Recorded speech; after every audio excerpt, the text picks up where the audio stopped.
Matt Herb BWI Editor Order your holiday gift subscription. Here by Matt HerbBlue White IllustratedWhen he became a late addition to Penn State's 2014 recruiting class. The thumbnail biography of Trace McSorley might as well have consisted of one-word winner. That was all anybody really knew about the three-star prospect from Ashburn, VA. McSorley, who had been committed to Vanderbilt before shifting his allegiance to Penn State when coach James Franklin left Nashville for University Park, knew how to win. He had led Briar Woods High to the state championship game in all 4 of his seasons as a starter, and the Falcons were victorious in 3 of those games. To Franklin, the trophies were as telling as any piece of video. He and the guy who just won the Super Bowl are the only 2 quarterbacks to ever take their team to 4 straight Virginia State championship games. Franklin said on signing day, referring to Seattle Seahawks quarterback Russell Wilson, "He's a winner in every sense of the word." Given that Briar Woods started claiming titles shortly after he began taking snaps, it would be easy to assume that McSorley had stepped into a favorable situation, one in which the other key pieces were already in place and all he had to do was avoid screwing it up. But the Falcons had gone 46 the year before, and their plan to build the offense around the running game blew up when tailback Michael Brownlee suffered a broken leg on his first carry of the year. Later that same game, Brownlee's backup limped off the field with a foot injury, leaving the Falcons with little choice but to put their hopes on the shoulders of their 150-pound freshman quarterback. They ended up winning the game, 108, on a field goal following an 88-yard drive that McSorley engineered. And then they won 54 of their next 59. What McSorley discovered during his 4 years at Briar Woods was that it didn't take a personnel overhaul to change the direction of a football team. It just took a handful of players with a vision and charisma to get others to buy in. A strong core of leaders can really change the perspective of everyone else on the team, he said. How guys came in and approached each day when we kind of turned the corner changed. It wasn't that we were going into games just kind of hoping to be competitive. We were going and expecting to win in high school, and that was something that really stayed with me. I learned from the older guys my freshman year and continued to carry that throughout my time in high school. I've tried to bring a little bit of that here. Trace McSorley had another big afternoon at Maryland on Saturday. Steve Manuel McSorley has indeed brought a little bit of that to Penn State since enrolling in the summer of 2014. More than a little, actually.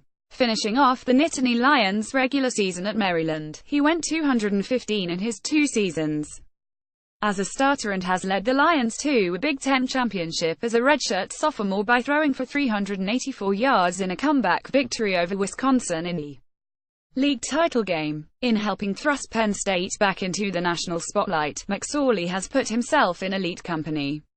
With 1 more season of eligibility still ahead of him, he is already Penn State's career leader in touchdown passes with 52, and he is only the 4th quarterback in school history to surpass 6,000 career passing yards, joining Christian Hackenberg, Matt McGloin and Zach Mills. Those numbers reflect Penn State's offensive evolution, of course, but they also reflect McSorley's upbringing. His father, Rick, used to take him along to his rec league basketball games, hoping to instill an interest in competition. Rick had played football at Richmond, and by the time Trace was in the 8th grade, he was opening eyes as quarterback of Briar Woods' JV team. And while McSorley was passionate about football, his favorite NFL quarterbacks were Drew Brees and Michael Vick. His devotion to sport didn't come at the expense of other interests.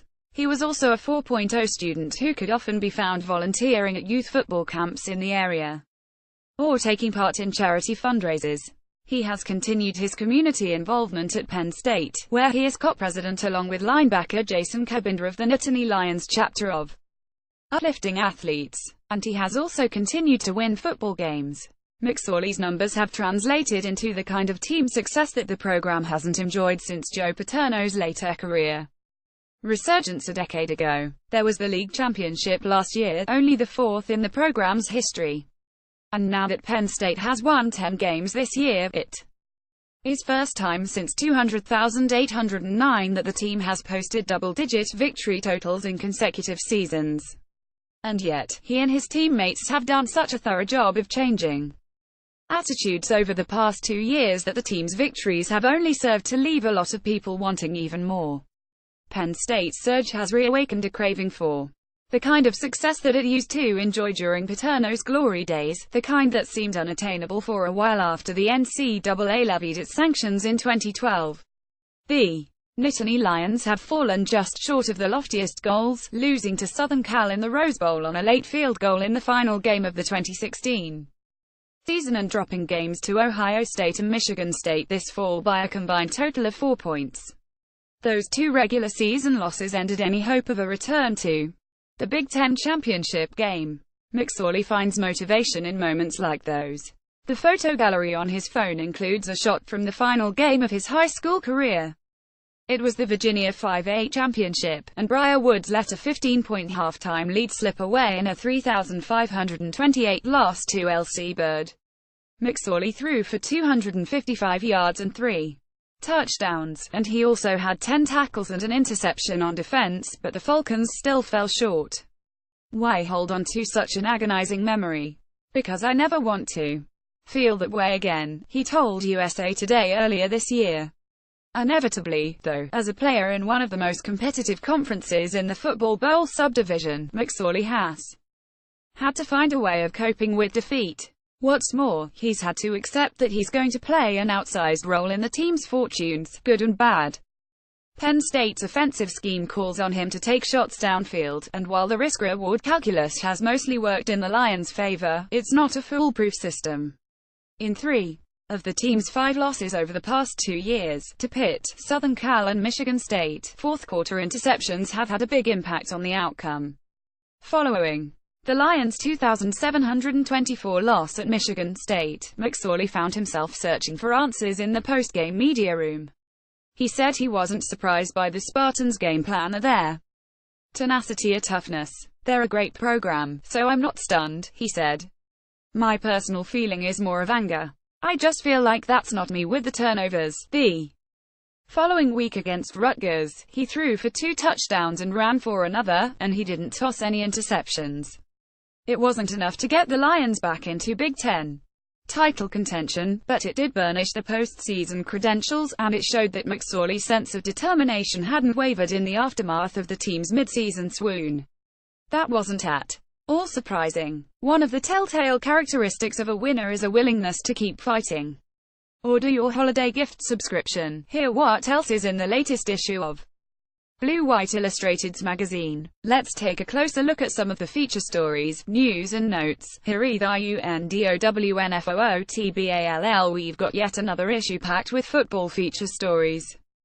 In this issue include a look at why Penn State's regular season Big Ten losses should NT detract from the incredible progress the program has made, an examination of Saquon Barkley's steadfast dedication to the team above personal aspirations, the young defensive ends that are coming up and preparing to make an even bigger impact with the Nittany Lions moving forward, and a glance at the career of safety Troy Apke.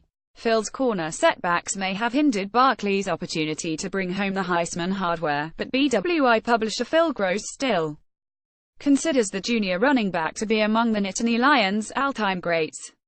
This is a must-read recruiting as always. BWI recruiting analysts Ryan Snyder and Tim Owen have your Penn State football recruiting fix. In this issue, there is an update on the recruiting decision upcoming for 5-star Micah Parsons, a class of 2019 hot list, a look at the commitment and expectations for 19 quarterback Taquan Robertson, impressions from Penn State's home slate of recruiting visits, and more. This is a recruiting section you must check out. Hoops BWI men's basketball beat writer Nate Bauer gives you the latest on the Nittany Lions as big men Mike Watkins and Lamar Stevens narrow their focus to staying out of foul trouble this season. Wrestling BWI's Tim Owen details the future career for Nittany Lions star Zane Rutherford in international wrestling, but also the intense focus the senior has on a final season at Penn State. And these are just a few of the many stories and features that come with every edition of Blue White Illustrated's magazine, including a special reflection on Nittany Lion rivals from Penn State historian Lou Prato, an inside look at the women's volleyball team as it preps for another title run, Varsity Views Notebook, Scorecard, the Last Word, and more. Order your BWI magazine subscription HEREOR. If you're more into our coverage online, check out the Cyber MONDAYNLY deal presented by clicking the link below. Grab $99 in free gear when you sign up for an annual subscription to our Rivals.com site. Grab a blue-white illustrated Rivals subscription and get $99 in free gear.